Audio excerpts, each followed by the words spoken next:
अस्सलाम वालेकुम। आइए अजीज तलबा, अभी आपने सुकूत शाम इस नज्म के शायर अब्दुल अफसर मेरठी का तारुफ सुना। आइए नज्म सुकूत शाम का खुलासा सुनते हैं। इस नज्म में शायर ने शाम की पुरसुकून फजा में पेश आने वाले वाकयात को बड़े दिलचस्प अंदाज में पेश किया है। शायर पहले बंद में कहता है कि शाम होते ही दिन भर के हंगामे, गहमा गहमी, शोरगुल खत्म हो जाते हैं। हर तरफ खामोशी छाने लगती है। हवा के साथ अजान की हल्की हल्की आवाजें आती हैं।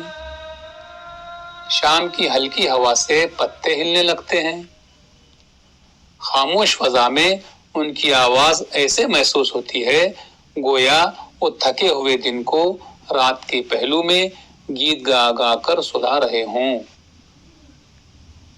शाम अपने साथ लुत्फ, खुशी और अमन का पैगाम लेकर आती है। दूसरे बंद में शायर कहता है कि शाम के वक्त शफक यानी वो सुर्खी जो तुलू आफताब और गुरूब आफताब के वक्त आसमान पर दिखाई देती है, आसमान पर फैल जाती है।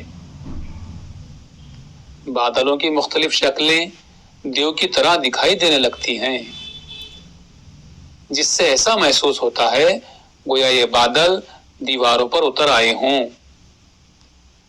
शाम होते ही लोग बाग की सैर से घरों को वापस आते हैं। परिंदे अपने आशियानों की तरफ लौटने लगते हैं। घरों की छतों पर खेलने वाले बच्चे छतों से नीचे उतर आते हैं। धीरे धीरे अंधेरा फैलने से घरों में चिराग रोशन होने लगते हैं। तीसरे बंद में शायर कहता है कि शाम पड़े मंदिरों में घंटे बजाकर पुजारी भजन गाते हैं। इबादत गाहों में अल्लाह के बंदे इबादत में मगन होते हैं। इबादत और मौसीकी की वजह से माहौल बड़ा खुशगवार हो जाता है। बुत परस्तों के अकीदे उन्हें बुतों में भी खुदा का जलवा दिखा देते हैं। मुअज्जिन की सदा में वो दर्द है जिससे शायर का दिल भर आता है। शाम की खामोशी में यकायक दीवारों दर गूंज उठते हैं, जिसकी वजह से सड़क पर चलने वाले भी झूम झूम कर गाने लगते हैं। चौथे और आखिरी बंद में शायर कहता है कि शाम होते ही दुनिया में आहिस्ता आहिस्ता अंधेरा बढ़ता जाता है, यहां तक कि धीरे धीरे सारी दुनिया पर अंधेरे की हुक्मरानी हो जाती है।